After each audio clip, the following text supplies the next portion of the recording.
اعوذ باللہ من الشیطان الرجیم بسم اللہ الرحمن الرحیم۔ ناظرین، حضرت امام علی مقام رضی اللہ تعالی عنہ کا کربلا کا واقعہ آئیے دوستو جانتے ہیں۔ اب یہ وقت آ گیا ہے کہ تمام احباب اور جوانان اہل بیت شہید ہو چکے ہیں۔ صرف حضرت امام علی مقام رضی اللہ تعالی عنہ اور ان کے ایک فرزند امام زین العابدین رضی اللہ تعالی عنہ باقی رہ گئے ہیں، جو بستر بیماری پر انتہائی ضعف اور نکاہت کی حالت میں لیٹے ہوئے ہیں۔ جب حضرت امام رضی اللہ تعالی عنہ نے تنہا میدان جنگ میں جانے کا عزم فرمایا تو حضرت زین العابدین رضی اللہ تعالی عنہ اپنی بیماری اور ناتوانی کے باوجود مجاہدانہ عزم کے ساتھ ہاتھ میں نیزہ لیے ہوئے آئے اور عرض کیا کہ ابا جان، پہلے مجھے سر کٹانے کی اجازت دیجیے، یہ نہیں ہو سکتا کہ میرے ہوتے ہوئے آپ شہید ہو جائیں۔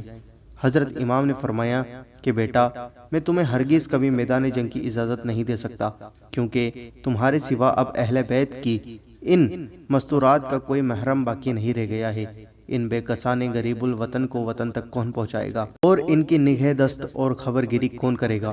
میرے جدو پدر کی جو امانتیں میرے پاس ہیں وہ کس کو سپرد کی جائیں گی؟ میرے نسل اور حسین سیدوں کا سلسلہ کس سے چلے گا؟ میرے بعد میرے جانشین تمہارے سوا اب کون ہوگا؟ بیٹا زین العابدین، یہ ساری امیدیں تمہاری ذات سے وابستہ ہیں، لہٰذا اے جان پدر، تم ہرگز میدان جنگ کا قصد نہ کرو اور دیکھو ضعف و ناتوانی سے تمہارے قدم ڈگمگا رہے ہیں، لہٰذا تم بستر پر لیٹ جاؤ۔ پھر حضرت امام نے حضرت زین العابدین کو بہت سی وصیتیں فرمائیں اور اپنے سینے کے باطنی علوم اور اسرار سے انہیں سرفراز و فیضیاب فرما کر اپنا جانشین بنایا، اور خود اس شان سے میدان قصد فرمایا کہ مصری قبا زیبتن فرمائی اور تبرکات میں سے حضور رحمت عالم صلی اللہ علیہ وسلم کا مقدس امامہ سر پر باندھا اور حضرت سید الشہداء حمزہ رضی اللہ تعالی عنہ کی ڈھال پشت پر رکھی اور حیدر کرار کی تلوار ذوالفقار کا گلے میں ہار پہنا، اور تمام اہل خلیمہ کو صبر اور شکر کی وصیت فرما کر اور سب کو اپنا آخری دیدار دکھا کر گھوڑے پر سوار ہو گئے۔ اللہ اکبر۔ حضرت امام نے سب کو خدا کے سپرد کیا اور میدان جنگ کی طرف روانہ ہو گئے۔ کئی دن بھوک پیاس سے مزمل اور بھائیوں بیٹوں بھتیجوں کے غم سے نڈال ہیں، اور سامنے ہزارہ خون کے پیاسے خون خواروں کا لشکر سمندر کی طرح موجیں مار رہا ہے۔ حسین بن علی، جن کی رگوں کے اندر خون کے قطرے قطرے میں رسول خدا صلی اللہ علیہ وسلم کا خون شامل ہے،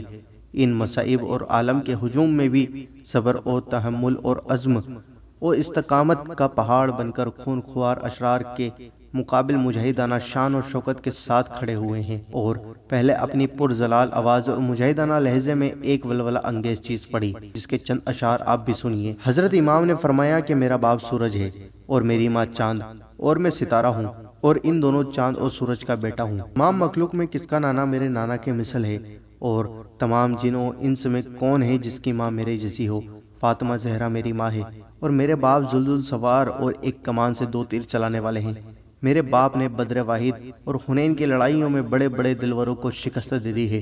پھر آپ نے ایک فصیح و بالیغ خطبہ پڑھا جس میں اپنے فضائل اور اپنی بے گناہی کو آفتاب نصفون نہار سے زیادہ روشن اور اشکار کر دیا۔ چنانچہ آپ کے کلمات طیبات کو سن کر یزیدی لشکر کے بہت سے لوگ متاثر ہو کر زر زر رونے لگے، لیکن شمر وغیرہ خافسہ نے یہ دیکھ کر کہ حضرت امام کی تقریر سے لوگوں کے قلب متاثر ہو رہے ہیں اور حضرت امام کی حقانیت اور آپ کی بے گناہی اور مظلومیت کا آفتاب طلوع ہو کر لوگوں کے دلوں میں ایک نورانی انقلاب پیدا کر دے گا، تو ان لوگوں نے ایک دم شور و گل مچانا شروع کر دیا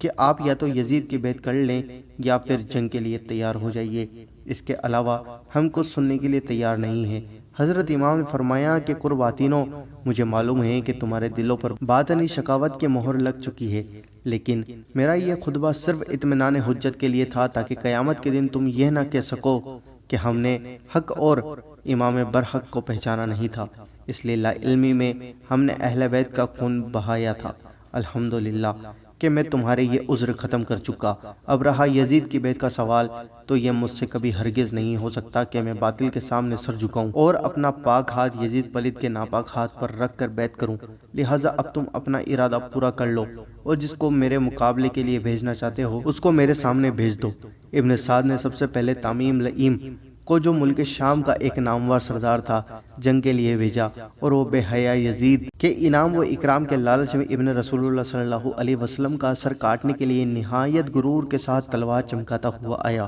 مگر ابھی وار کے لیے اس کا ہاتھ اٹھا ہی تھا کہ حضرت امام نے ذوالفقار کا ایسا بھرپور ہاتھ مارا کہ تمیم کا سر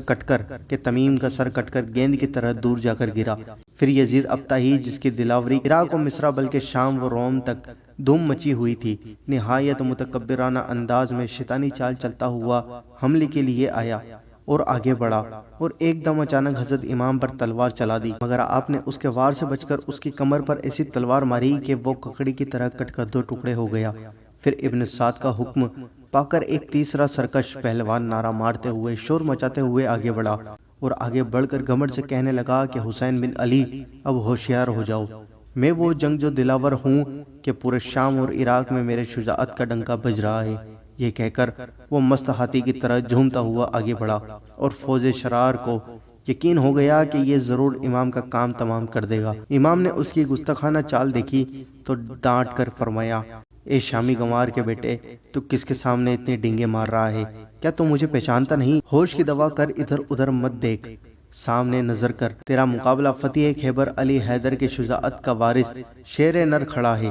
شامی پہلوان یہ سن کر اور زیادہ تیش میں بھر گیا اور چیخ کر بولا کہ حسین سنبھلنا، میں وہ شمشیر مارتا ہوں کہ اگر پہاڑ پر مارو تو پہاڑ کا سرما بنا دوں۔ یہ کہا اور امام پر تلوار چلا دی، مگر امام نے اس کا وار خالی دے کر اس کی کمر پر ذوالفقار کا ایک ہاتھ مارا تو ایسا معلوم ہوا کہ ایک کھیرا تھا جو کٹ کر دو ٹکڑے ہو گیا، اور اس ضرب حیدری کی ہیبت سے زمین و کربلا کا ذرہ ذرہ دہل گیا اور قدرت بکھر اٹھی۔ شاہ مردہ، شیر یزدہ، قوت پروردگار، لا فتح الا علی، لا سیف الا ذوالفقار۔ پھر تو حضرت امام کہر الہی کی بجلی بن کر لشکر اشرار پر ٹوٹ پڑے، اور جو سامنے آیا ایک ہی وار میں اس کا کام تمام کر دیا۔ کسی کو نیزے کی انی پر اٹھا کر اس زور سے زمین پر پٹکا کہ اس کی ہڈیاں بھی چکنا چور ہو گئیں، کسی کو اس کا پٹکا پکڑ کر جھٹکا دیا تو اس کو گھوڑے سے زمین پر پٹکا اور اس پر گھوڑا دوڑا کر گھوڑے کی ٹیپ سے اس کو روند کر پامال کر دیا، کسی کی پشت پر تلوار ماری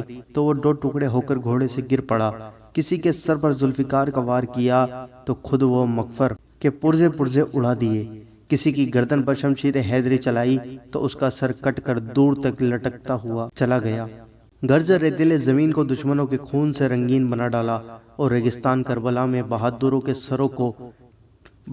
سروں کا کھیت بو دیا، اور آپ کی ہیبت و شجاعت کا دشمنوں کے دلوں پر ایسا سکہ بیٹھا کہ یزیدی لشکر میں بھگدڑ مچ گئی۔ ابن سعد نے جب اپنے لشکریوں میں ہول اور ساری فوج کو دانوار ڈھول ہوتے دیکھا تو اس نے یہ سمجھ لیا کہ دست بدست کی جنگ میں تو ہماری ساری فوج بھی حیدری شیر حق کا مقابلہ نہیں کر سکے گی، اس لیے اس نے معاشرہ کر کے حملہ کرنے کا مناسبہ بنایا۔ چنانچہ ہر چار طرف سے فوج اشہار نے یلغار کر کے حضرت امام کو گھیر لیا، پھر دور دور سے تیر اندازی کی بارش شروع کر دی، یہاں تک کہ ایک زہر میں بجھایا ہوا تیر حضرت امام کی اس مقدس پیشانی پر لگا جس کو ہزاروں بار محبوب پروردگار نے محبت اور پیار سے چوما تھا۔ تیر لگتے ہی خون کا فوارہ چہرہ انوار پر بہا نکلا، اور آپ گشت کھا کر گھوڑے کی زین سے زمین پر اتر پڑے۔ ایک روایت میں یہ بھی آیا ہے کہ 10 سوار آپ کے قتل کے لیے آگے بڑھے، مگر جو سامنے آتا خوف و شرم سے پیچھے لوٹ جاتا، لیکن شمر، سنان، خولی، سہبل یہ چاروں خفصہ آپ کے سامنے آئے، اور شمر مردود آپ کے سینہ اقدس پر سوار ہو گیا۔ حضرت امام نے فرمایا کہ اے ستم گرو، آج جمعہ کا دن ہے اور سورج ڈل گیا ہے، یہ وہ وقت ہے کہ میرا نانا جان کی امت کے خطبہ یا تو ممبروں پر میرے نانا جان کا خطبہ پڑھ رہے ہوں گے یا نماز جمعہ ادا کر رہے ہوں گے۔ افسوس اس وقت حسین بن علی ایسی بے کسی و بے بسی کے عالم میں ہے کہ نماز جمعہ ادا نہیں کر سکا۔ لیکن اے شمر،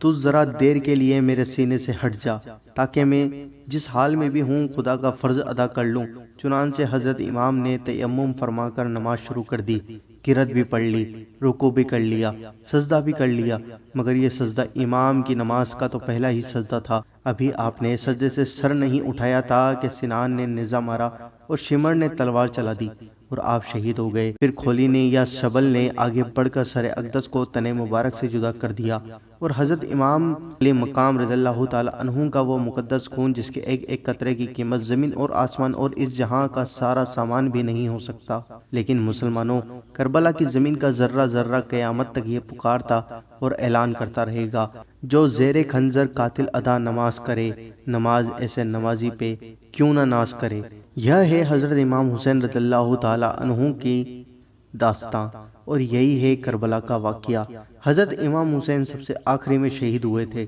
کربلا کے میدان میں۔ دوستو، ویڈیو کو شیئر کیے بغیر نہ جانا، ایک بار اس ویڈیو کو دل سے شیئر کر دیجئے اور دوستو اس ویڈیو کو لائک بھی کر دینا۔ دوستو، حضرت امام حسین کے صدقے میں ویڈیو کو شیئر کریں۔ ہم آپ سے ملتے ہیں اگلی ویڈیو کے اندر انشاءاللہ عز و جل۔ چینل کو سبسکرائب کریں، بیل آئیکن دبائیں، ویڈیو کے نوٹیفیکیشن کے لیے۔ ہم آپ کے لیے روزانہ ایسی ویڈیوز لاتے رہتے ہیں۔